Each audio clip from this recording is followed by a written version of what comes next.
Hi, everyone. I'm Christine Conrad, and I'm with the wonderful Andrew Prokop. Andrew, thank you for joining today. And would you, I guess, tell the audience a little bit about you? And I'll dive right into the questions that I have eagerly to ask you. Well, first off, thank you, Christine. I'm really happy to be here, and I've been watching your other video podcasts, and I have to say, I think I'm the first really techie, geeky guy that you've invited on.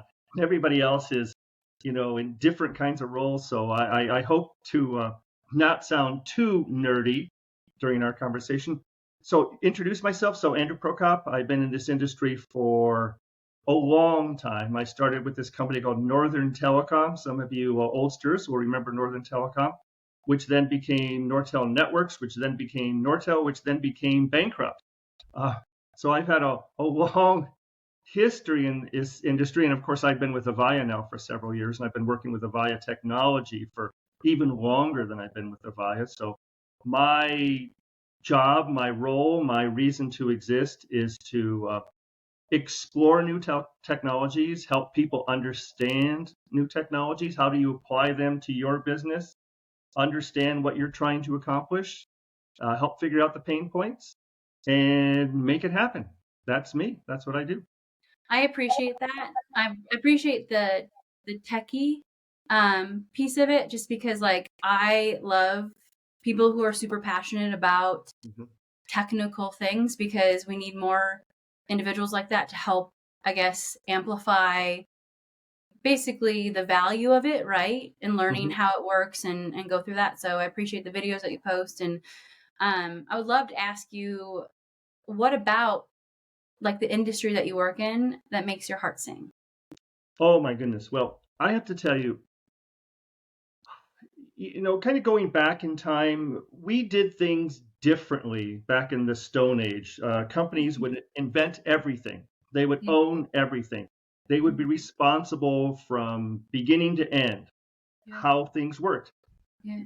With the advent of cloud technology, and this isn't certainly an overnight thing, this has been happening for some time though, the advent of cloud technology and companies that create niche technologies that can be integrated anywhere into an enterprise's workflow. That's what excites me. It excites me when people come out with new AI technologies and then they expose them through APIs, application programming interfaces, that allow people like me to take advantage of that technology and put it in places that perhaps the inventors never envisioned it being.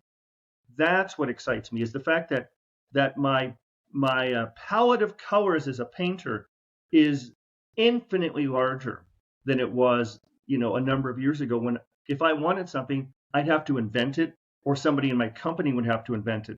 And now it's being invented all around, and they're saying, "Hey, you want to use this technology? Here's how you use it." And then we build a consumption model so that they get paid as I use it, but I don't have to stand up the whole infrastructure. I don't have to even understand how it all works. I just get the benefit of what it does. So that's what really excites me these days.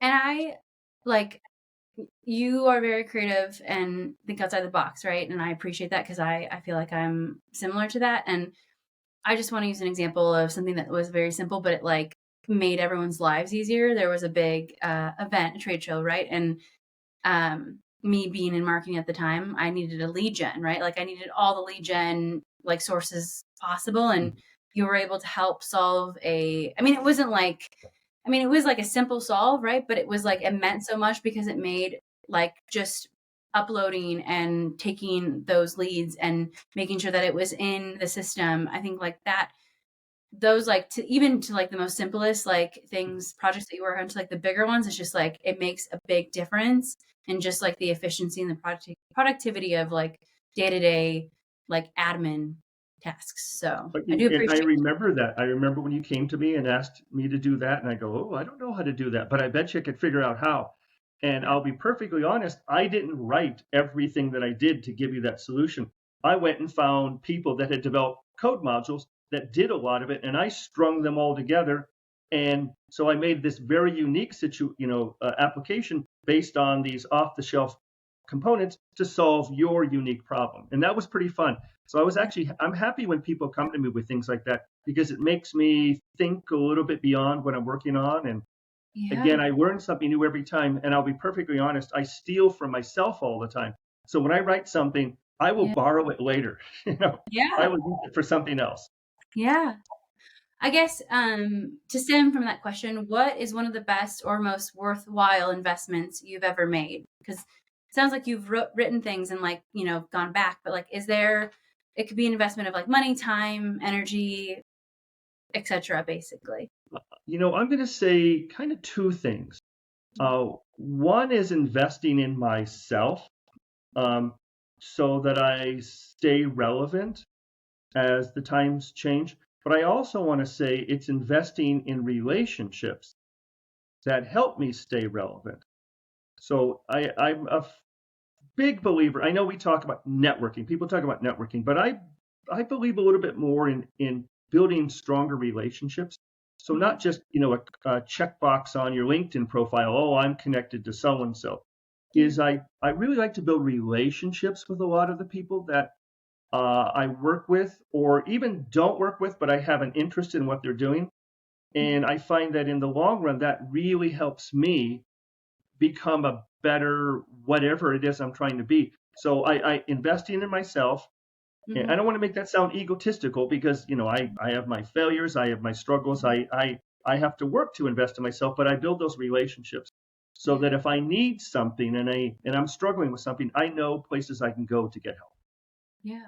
No, I think that's super important. I think also like what I've noticed about you is like it's basically like a variety, right? Like different people from different backgrounds. Like to me, marketing and sales, right? Like I don't come from a traditional like engineering background, and so it's nice to be able to find a mutual connection and just like you know, I guess nourish it or like just basically grow it. And I think that that's again, I believe it's all about who you know and like what you can learn from and how you can grow. And I think that's super awesome. So, uh, But before we go, I want to say I don't also mean relationships and people that are like me, that are programmers or developers. mhm, People like mhm, marketers and channel people and salespeople yeah, and end customers and users. I learn from all of them yeah, because if I just invested my time in people like me, I would think in a very myopic way. yeah, So having relationships with marketing people, because they come to me with very unique challenges and they come to me with a way of thinking that my brain doesn't naturally go to. So I find that it's really helpful to have lots of different people in my sphere of, again, back to relationships, just a yeah. lot of different kinds of people. It helps me. And I would like to think that it helps them as well when we can share each ideas and, work off of each other. So I guess from those relationships and just in general, what like unusual habit or absurd thing that you love that maybe people that you know or don't know Oh, about you? is this the stuff this is stuff I can say out loud? Yeah. Um, I would tell you, I have a lot of unusual habits. Um, if I just sort of pick one out of the many, is I think that I think in a peculiar way when when I'm in a conversation, I'm often relating to what someone says to Mhm. a song. So if somebody says a particular thing, a song lyric comes into my head, Oh wow. and that helps me. I don't know. Maybe it's sort of an autistic thing, but it helps me bring myself deeper into the conversation. So music is it's kind of weird. It's kind of weird. If somebody says, and I'll date myself, back to the Mhm. 1960s. If somebody says, it's windy, I'll say, well, everyone knows it's windy. And that probably went right over your head. Well, no, I mean, I think I saw someone's name Jude come in my email, and I was like, I thought about the Beatles song. Like again, I don't know the lyrics per se, but I thought about the song, and I was like, in my head, I'm like, I thought it was funny. I'm like, she probably gets that a lot, so I'm not gonna make a a reference to it. But I was just like, I bet she gets that. You know what I'm? Yeah. So Yeah, I understand where that like the connection piece comes from. yeah. So Not Well, the that's lyrics. just one of the, we're all filled with our little idiosyncrasies and quirks, but that's one that I just popped into my head is the sort of the musical direction. And some people enjoy it. Some people it drives them crazy. I've learned to keep it to myself more often than not. Were you ever like in theater at No, all? No? no, unless you go back to second grade when I played Gabriel Gobbler in the Thanksgiving play. So, That counts. That I think that counts. That so okay, so you had mentioned failure, which again, like I consider failure as like not like just quitting, right? That's just my mhm. view. I guess what has a failure or parent failure set you up later for success? I'd like to hear that just because you have a lot that you've done, and so I'd be interested to hear about that. Well, and I'm happy that you rephrase it as a parent failure. Mm-hmm. Um, um, I'll tell you one thing, that when it happened, and it happened twice, it felt, oh, failure, what a disaster. And that was I was let go from a company twice. Um, when Nortel went bankrupt, how many Yeah. years ago would have that been? 15, 16 years ago, something like that. Um, and I didn't move with some of the folks that moved from Nortel to Avaya. It felt like failure. Yeah. Um, it was, but it told me, you got to figure yourself out. You got to, and I will admit that I had been with Nortel for 27 years. 27 years, you build up a few cobwebs. It allowed me to make some changes that needed to be made. So I pushed myself in different directions, and it was a marvelous change for me. Yeah. Um, and then the same thing happened when I was with another company, and it was about 13 years or so. And then this thing called COVID comes around, and there was all this downsizing. And, you Mm-hmm. know, um, once again, I was out on the street, but it was an amazingly good thing for me, too, because it really allowed me to say, what is it that you really want to be doing? And how can I Yeah. find that in my life? And so, I've been here at Avaya now for close to 4 years. And it that leaving the previous company and coming to Avaya was just like I can start over again. Yeah. So, it as much as being let go, you feel there's a sting to it. It became both times became super big opportunities for me. And I would Good. not go back and undo that. I would not, because it helped me move to a place that I needed to move that apparently I wasn't moving to on my own. Would you would you have a favorite of yours? I know that that sounds a little like an oxymoron, but do you have a favorite failure of yours that you? Favorite failure. Yeah. Okay, well, well, here's something, and I'm going to go way back, and because sometimes the things that just stick with you, you don't know why sometimes, but they're helpful. So I'm going to go way back, and I was fresh out of college, Mm-hmm. and I just started in Northern Telecom through a want ad in the newspapers. That's how long ago this was. Pre-internet, pre-email, so want ad in the newspapers, and I applied for the job, and I got the job pretty quickly, which was really pleased. They liked they liked something about me. Well, I Yeah. remember I started, and maybe a second or third day I'm at the company, we have a staff meeting, my whole team, and I Yeah. sat there in the staff meeting, and everybody's talking what sounded like a foreign language, and I felt stupid. I felt totally out of place. I felt like I don't know anything. The whole big great imposter syndrome. Why am I here? They hired the wrong person. And it really hurt. And I left feeling like, oh, what a big mistake. I should be, washing dishes in a kitchen. I shouldn't be working in a high tech industry. Um, but then I learned pretty quickly that all they were doing were saying things that I knew, but under different names, under their own particular product name. They renamed, it wasn't a disk drive, it was a 3846-5. And it wasn't a PC terminal. Well, actually, was this before PCs? It wasn't a monitor. They called it a tube. I mean, everyone called it the tube.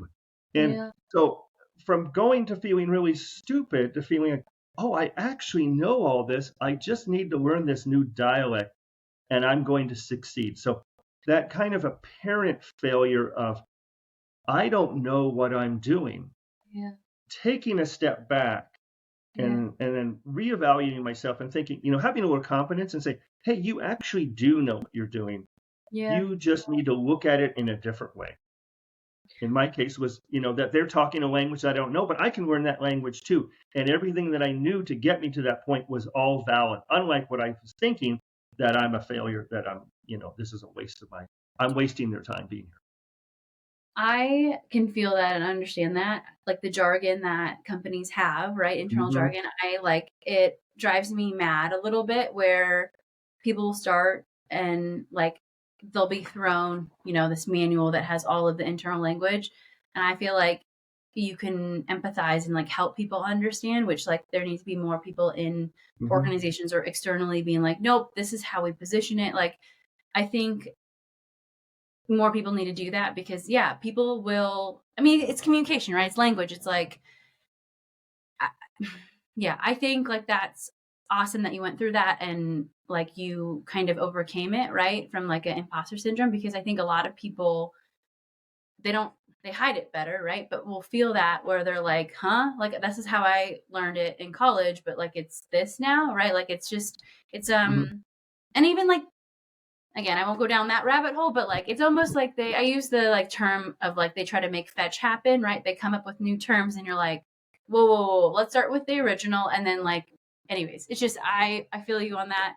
Um, But so yeah, before we leave, I want to say, and that I really try when I'm talking to somebody, especially somebody new to the organization or new to yeah, this particular brand of technology, is yeah, to give it to them in two terms. This is the term we use, but you'll know it as this, to yeah, make people more feel welcomed into the conversation, because I yeah, know what it felt like to be not welcomed in. So yeah, so help them feel like, hey, you know what this is. It's just we call it this. yeah. Mhm. So I guess like with all, learning lessons, is there any like if you could have a billboard anywhere, right?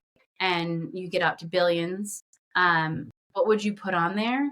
Would it be a quote? Would it be or would it be a paragraph and like why? Just because of, the lessons that you've learned and just yeah, what would you put on that billboard? Oh my goodness, it'd be a big billboard, but I think if I were to distill it down, let me think. I maybe just sort of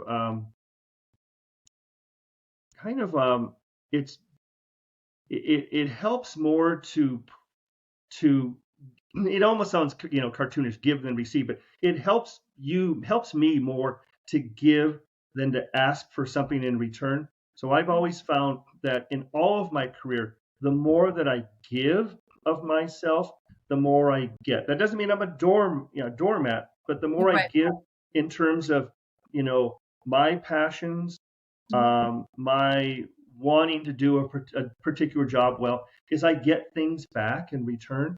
So, and I know that, that some people are, I just want to keep my head down. I want to just, but I believe strongly in just sort of putting out and not, again, not asking anything in return, but I've always found that I get something in return. If I put something Yeah. out, I Yeah. get something back. So, again, that's the whole better to give than to receive, but it really is in this industry too. I think that the more we help each other, Yeah. like I keep a blog. A lot of people know I've had a blog for I don't know how many years. It's been well over a decade, Yeah. decade and a half. I don't even know now. But I never ask for anything in return. I mean, people have said, well, "Hey, will you take advertisers or will you write articles? I will pay you to write articles and put them into your blog." And I always said no, because that's not the point of it. The point of it is just to give, and it feels so good when somebody. And again, I'm not doing it to get this, but when somebody writes to me, "Hey, because of what you wrote, I got a job," you know, I didn't understand this, and I walked into the job interview, and they were blown away with what I knew, but because I read your articles about whatever subject, or people that write and says, I'm a Yeah. user of this technology, and I have been struggling, and I couldn't get my vendor to help, and I read your article, and I go, oh, that's my problem. It's now fixed. You know. That is a big talent that I think is a really great talent because you can take language that, you know, maybe is confusing to people that are not in the industry, right? And make it make sense. And I think That's super important, right? Because you want more people to understand technology so they can use it more, right? Like, I think technology can really help people. I think you're in alignment with that. And I think Mark Twain said this. It's like, if you want to live with an abundance, like, give it away, right? Like, it's obviously don't, Mhm. that's not on the record. He said more than that. But Mark Twain had said, like, if you want, yeah, again, I have to like go back to the quote, right? But off the record, he said, give it away. So Well, I I believe that as he well. Yeah. also said the rumors of my death have been greatly exaggerated, but hopefully that I mean, yes, like right, he said some interesting things, right? Like, I'm just doesn't gonna apply take here. it. That does not apply here. We're both healthy and we both got a lot of years ahead of us. Yeah. So, So, what are some things that you're cooking up? Because you said you blog. So, what's one things behind the scenes that you're working on that people don't know? well, and I'm not sure people don't know, but I've not been able to swing this so that Okay. it resonates with enough people, or I haven't been able to pull it off in terms of my building a prototype that really does it. But I've been working, of course, a lot with artificial intelligence lately. Um, and in fact, I have actually an application that I've been building. I keep adding to it all the time. Where I give it away, I just make the code available, for free.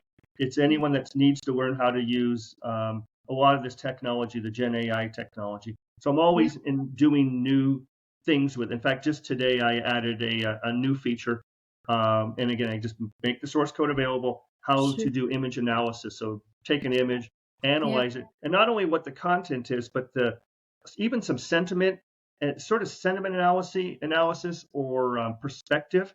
Like, Yeah. this is a picture of something or other, which Mhm. implies that maybe this person has lost an item.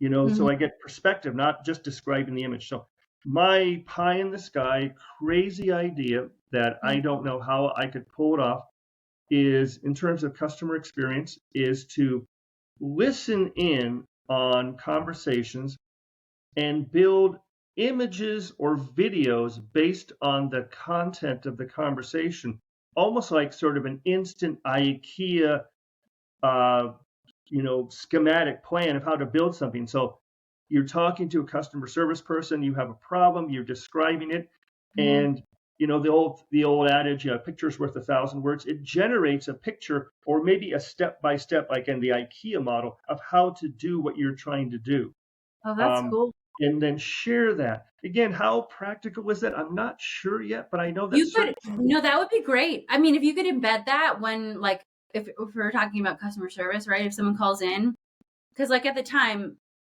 typically it's an escalation, right? Again, I'm not speaking for everyone, but like, if I'm frustrated, right, the first thing I'm going to do is pick up the phone.